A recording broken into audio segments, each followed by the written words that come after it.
Stay tuned for today's Antidote, brought to you by the Renegade Success Network. Today's Antidote features a healthy dose of thought-provoking insights and information for business owners, entrepreneurs, leaders, and nonprofit professionals. Each day since March of 2020, this program has offered that one thing to help you continue on your own unique pathway to success. And now, Renegades, we bring you Bob Graham and Tom Brush. Hey, what's up, Tom? You snuck that hay in pretty quick, so I didn't steal it from you, didn't you? I didn't even think about it, but subliminally, sure. I'll buy that. Yesterday, I snuck in the little hay after Bob's little, whatever that thing is, he does at the start. Good morning, everyone. I'm Tom Brush. This is Bob Graham. And this is our next edition of today's Antidote, where we every day come together and talk about how maybe can we provide that one thing that's going to help us move forward. Maybe it'll be today, maybe it'll be tomorrow, and maybe it'll be somewhere down the line, but that you can use as you go through the day and when you find yourself stuck. And we know that because everyone comes to this with a different knowledge, experience, and perspective, that you may have a different takeaway. You may have a different one thing based on the conversation that we have. And please share that if you do in the comments below, whether you're watching this live or recorded. So, all right, let's get to it today, Bob. Our conversation continues about self-sabotage. We talked. We could actually, I was thinking that maybe the reason we were 2 minutes late today is we were self-sabotaging ourselves because we didn't want to have the discussion. But that's just it's just funny as we've been approaching this week and talking through it. I see it more and more, and it's like there's a bullseye everywhere I look, and it's like, oh, that was self-sabotage. Oh, that was self-sabotage. I didn't realize how many times I do that, and it frustrates me to realize how many times it's happening now, and it's even more frustrating to look backwards and be like, whoa. Boy, I could have done so much better at that. Like, great example. Last night, you looked at a presentation I'm giving tomorrow and gave great feedback. And oddly enough, the feedback was exactly, almost word for word, the feedback I gave you on a similar type of presentation, 2 months ago? Yep. We can see it in other people. We can't see it in ourselves. And I did not respond well to that. It affected me at a very core level. It was my ego. And I know I stopped you at least 6 times, like, geez, I'm such an idiot. Oh, I should have known that. Oh, what was I thinking? Oh, that wording's horrible. And you weren't being malicious. You weren't being negative. You were just like, hey, I want to help you make this the best thing it can be because I'm on board with what you're trying to do here. I have some additional perspective, knowledge, experience that I can bring into it that might help you deliver the result. Now, I looked at it again this morning. It's 1,000 times better for your contributions. But part of my ego goes, geez, now I should just let Tom do the presentation, not me, because he contributes so much. I was just being a partner. I think it's still your work, and it's still the way you're going to deliver it that day will be different than the way I would deliver it, which is fine. And I think people will get a lot from it. I think, one of the things that I think it does, and I'm starting to believe that I should probably never do a presentation before I have a conversation with someone about it. Right. And have them look at it and be like, what do you think? If you were sitting in the audience, what would you say? We had one of the things that drives me nuts is when people read from a slide. And you had one, they had a whole bunch of things, and as you're going through, you're like reading down through it. I'm like, Bob, I know that's not what you want to do. Yeah. So I think that I think we can also overanalyze self-sabotage. At some point, if we look at it too much, it will additionally beat us up. And if we look back at everything we ever did and just as a way to sabotage what we were trying to do, rather than just as a learning moment. That's what Tim says in his comment. Yeah, I think that we can go back and try to examine, well, this happened and this happened and this happened and this happened. And now we just work ourselves up all over again. And we get not only are we stuck on wherever we were, we're stuck because we're like, oh my God, I've been doing this my entire life. When in reality, it's just part of who we are. We want it to be correct. We want it to be right. We don't want to be wrong. And I think the concern about what is the immediate reaction going to be, what are the results going to be, hold us back. And we start worrying about the results, which is natural. Anytime you do something, you want a good, a result. What if we just want a result? And we want to figure out, how do we learn from whatever that result was? Let me give you Tim's comment. He has another comment. He pulled a quote from Tom. I'm starting to think that I should never give a presentation until I run through it with someone else. Tim's saying that's a great insight. And I don't think it's just presentations. I think it's pieces of marketing materials. It's advertisements.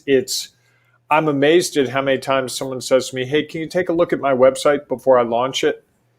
And it's, these images are all people in their 20s. Who's your audience? People in their 50s usually. Why are there? Well, that's what the web developer found, or that's what we thought was, it fit okay, you see the contrast there. And I think we just don't see the forest through the trees in our own work. We're so busy trying to create something that we can't iterate. Right. And I think the other challenge on that is, you could take that same sentence and that could lead to self-sabotage. Well, this is just Bob's thought. Now I need to ask 10 other people. Oh, all right, that's theirs. Now every time I'm changing it and modifying it and whatever to the one person. Right. And I think that can also lead us down a slippery path. Not that we shouldn't learn as much as we can. We did a workshop last week talking about, how do you know your audience? And yeah, you can sit there and imagine what you think they're going to say, what they think their pain points are. That might not be the language they use. And so one of the best ways is go out and ask people. Again, rather than tell them this is what you're feeling, ask them what they're feeling. And I think that was a lot of what we did with your presentation. It went from, let me tell you about this issue, to let me ask you a question, so that you're actually thinking it and feeling it and reacting to it in a much different way, much more emotional, powerful way, that hopefully will get them to act on the tips that you provide and the next steps you want them to take. I think so often we just think, okay, I've got all the information, I'm just going to share everything I have, while they sit there and listen. And I think that, so I think we can get ourselves caught by too many cooks in the kitchen, as some people might say. It's good to have them, and it's good to not be like, okay, I have to get everybody's opinion before I move forward. Well, I think part of it is finding that right person to ask, that understands what you're trying to achieve and is not in it for their signature on the presentation, on the marketing piece, but wants whatever is right for you. You didn't tell me what to do yesterday. You just asked me questions. Hey, I'm struggling with that sentence. What were you trying to do there? What was the goal of that question? Do you really want to ask? I think the harshest thing you said was, do you really want to beat them over the head one more time? You said it that way, and it needed to be said that way. That wasn't, and it also broke the tension because it was getting a little tense. And I think the right person for us is able to do all those things, to read. Like, there are times when I think and I know this is not the right time to have a discussion with the other person about something. It's just like, you can just be like, no, this is not going to go well today. It'll hold for another day or two. I think that's part of it as well. I think just jumping into it and just being like, I don't know what you were thinking, Bob, with this presentation. This is a mess. What were you thinking?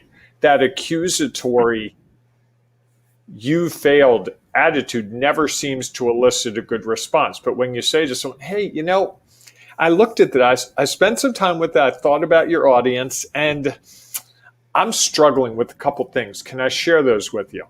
And most of the time, people respond to that in a favorable way because they know you're coming from not just, I'm right, you're wrong. Right. That's I think, more than anything else. I mean, it's not really about our topic. I'll go through this. Yes, it is. I think that we are so concerned or so focused on being right or not wrong that we stop thinking about all the other things that happen. We stop being interested in listening. We stop being interested in understanding what's real for somebody else. And I gotcha. there's like the shout out match in the chat. there is a lot going on in the chat today. Trying to avoid. But I think that if we think we are always right, we are going, or are so afraid that somebody's going to think we're wrong. We are not open to what's real to other people. So when they share what's real for them, we're not open to having that impact or have an impact on what's real for us, on our knowledge, experience, and perspective. And we get trapped. Like, okay, I've closed it off. I'm right. I don't need any more input to affect what is happening, what's real for me. So we've shut down that lane. We've become a one-way equation, putting out what we say is right, but not being willing to take in what else is going on. And I think that's a little bit of self-sabotage, is if we always think we're right, we're just going to bulge ahead and not be willing to adjust based on the fact that our audience might be different. They might be thinking about something else. I said to you yesterday, you're doing this presentation from noon to 1. How are you going to grab their attention? They might be sitting at their desk, computer or camera off, eating lunch. How are you going to draw them in? And I think that's being open to that allows you to be like, let me think about that differently, so that I don't just bowl ahead and do what I want to do. Can I play a little bit with your analogy? You said it became a one-way street when we're not open. Yeah, sure. I think I would say it becomes a dead end. Because sure. If I'm only doing what I believe and what's important to me, no one's paying attention. The road stops. You're not going through. It's the bridge is out. You're stuck. And you're not going to bridge across to that other side where that person is waiting for you to come across. They're going to be like, hey, I see a challenge here. I think so much of what we have to do in business is bridge that gap between what we have in our head that we want to help people with and helping people to understand what that thing is in a way that they get it and can make a reasonable decision about whether it really is going to help them. I don't know if something's going to help you. I can't know that. I can guess if you fit certain criteria, but there's got to be a bridge between the two. And I think what we're talking about here is self-sabotage is the best way in the world to make that bridge go away. Right. Yeah, because I think otherwise we just are shut off. If we're not open to receive or willing to share, how can anyone else be impacted? How could we help someone who might be going through self-sabotage? If I wasn't willing to be a little hard on you last night in a way that I thought was really going to be helpful, and you weren't open to receive it, could we change? How could you have adjusted? You'd have just done what you did, it would have been absolutely fine. It would have been real. And you would have, if you were comfortable with that, walked away from it and said, okay, what did I learn? Right. And how does that affect what is real for me? Right. And it's also a way that we show other people that we care. You took, 40 minutes yesterday evening out of your busy life to worry about a silly presentation that I need to do. And I asked you for 5 minutes this morning, and it turned into 45. And at no point did you go, geez, Bob, I really should charge you. Tick tock, you're on my clock. It was, how can I help you? Oh, I got to go get dinner. Oh, yeah, I do too. And it was fine. And I think that's the other thing. I think what's difficult is not always do we have those people around us. That's the challenge. Rarely The do. people that really want to do that. And I think we look for them in networking groups. And I think people in networking groups, by and large, are more focused on themselves. Hey, I just have to get this 30-second pitch, nail it, and be ready for people to hand business cards. I'm not helping you or anything like that. Like, if you remember, I ran that network group years ago, and we would actually help each other with pitches. Right. And it was foreign. The first time, it's like, what? I'm like, you got a target audience in the room. Why don't we use it? Right. Like, whoa, brain blown. And I think we also look for it from relatives, spouses, significant others, siblings, parents. And I think they have a role to play, but their role is different. They are more worried about, propping you up and making sure that you survive the slings and arrows of running a business. They're not worried about the quality of the product. It's just you got to have a product. And that's not a bad thing. That's an important role. That support role, the unconditional support, is critical to success. I'm not saying anyone's wrong there, but it's hard to find those people that are all in to help you succeed. That's what you and I found in each other, 7, 8, 9 years ago, maybe 10. And now we rely on it every single day. There's rarely a day, Tom, that you and I one of us doesn't help the other with something really simple. Hey, can you look at this email? I just want to make sure it's okay. Hey, I'm trying to figure out how to say this. Hey, I got a call coming up. Should I do this? Not if we charged each other, we probably given each other thousands of dollars of advice back and forth, right? Probably. Maybe. Yeah. Maybe. Oh, I think over the years. Yeah, probably. Last night, 45 minutes, and your hourly rate is what, $1,000, $3,000 per hour, depending. At least. Tom thinks he's the Patrick Mahomes of coaches.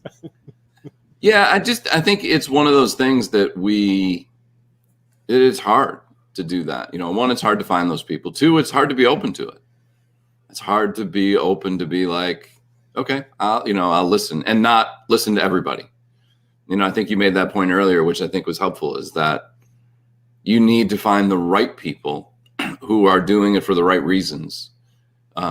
Because there are people who will sabotage those. They don't want you to do a good presentation. They might lead you astray because for whatever reason, they're for their own self-gain. And I think that... Or to hold you down. Or to hold... Right. Correct. One or the other. Good point. And I think that that's the challenge that we have. Because if we could go to... there's a zillion people you could ask, hey, do you have 5 minutes? Some people would give it to you. Some people wouldn't. Some people would charge you. Some people wouldn't. And you just have to figure out who are the people who are actually going to be willing to help me and maybe get away from my own self-sabotage, because it's probably either keeping me stuck or it's just keeping me unaware. I'm not focused on it.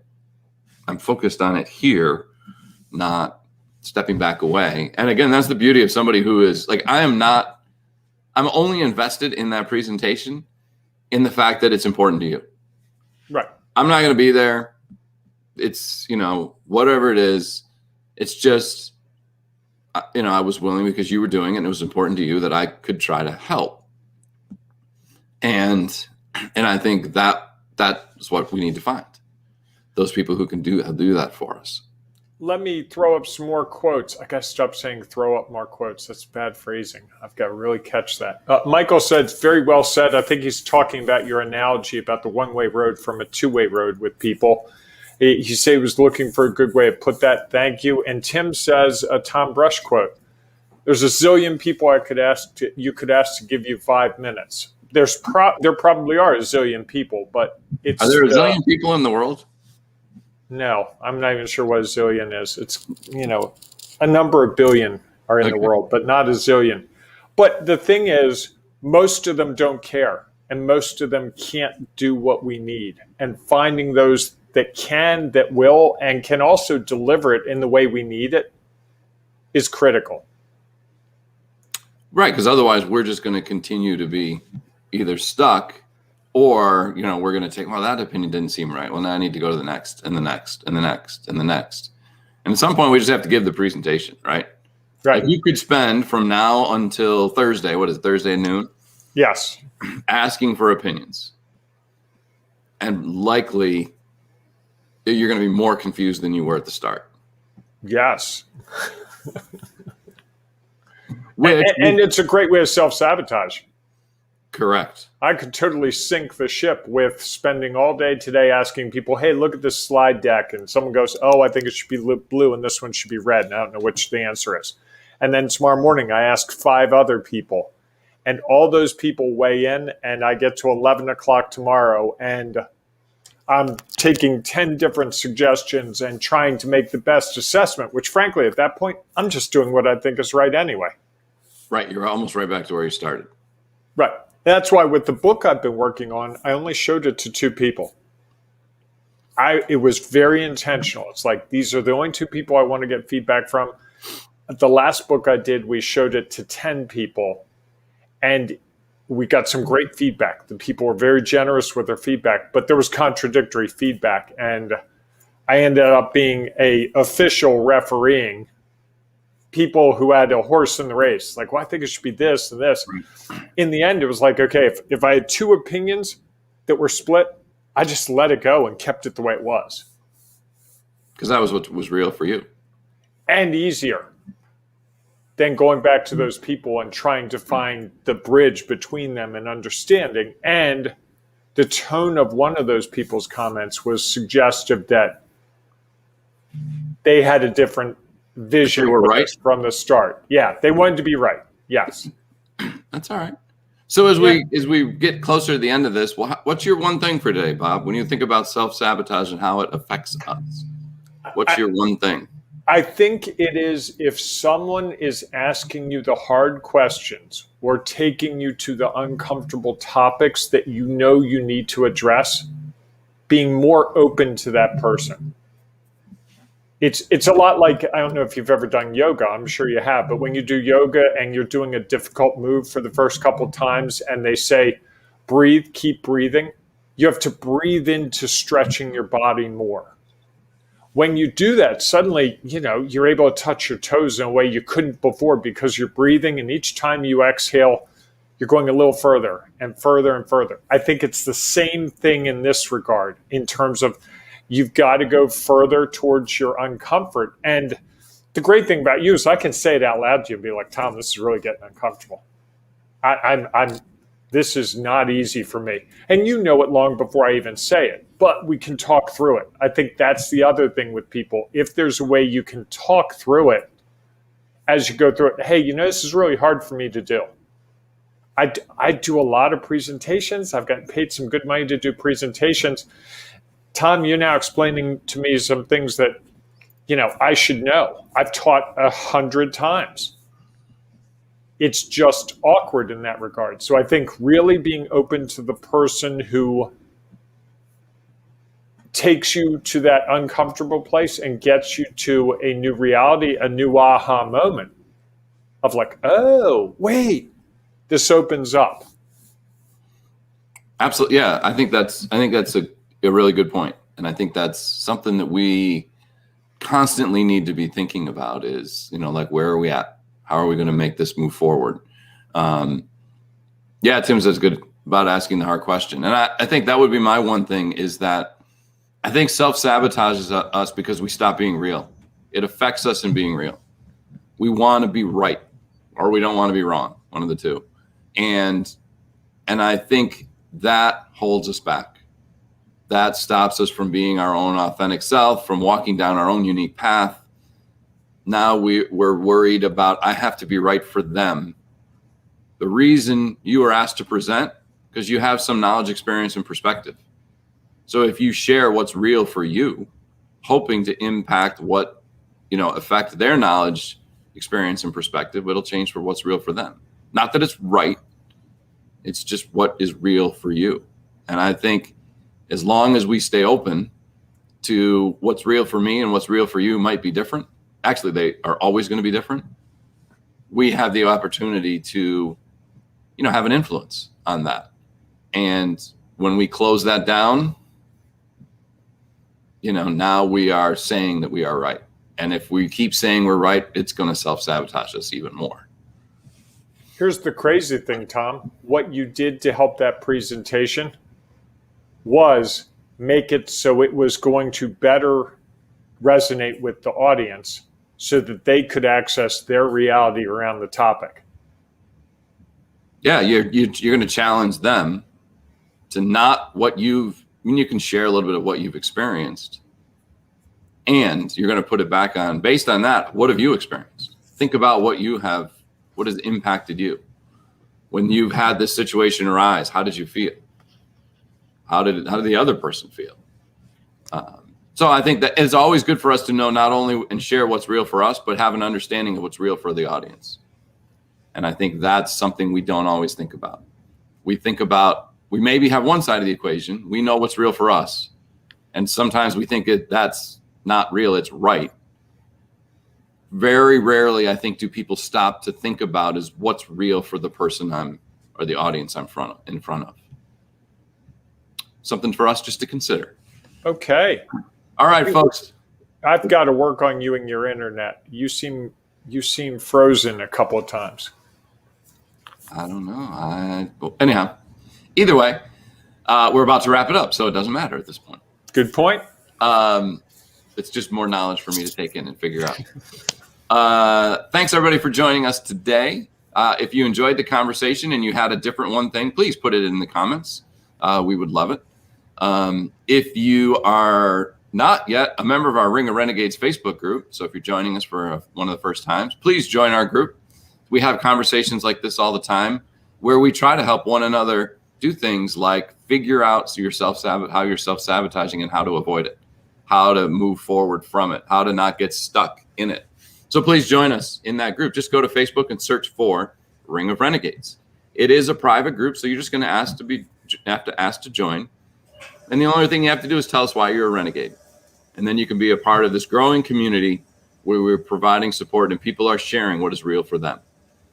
So a quick reminder, just in case, we do have a networking event coming up it's open to anyone.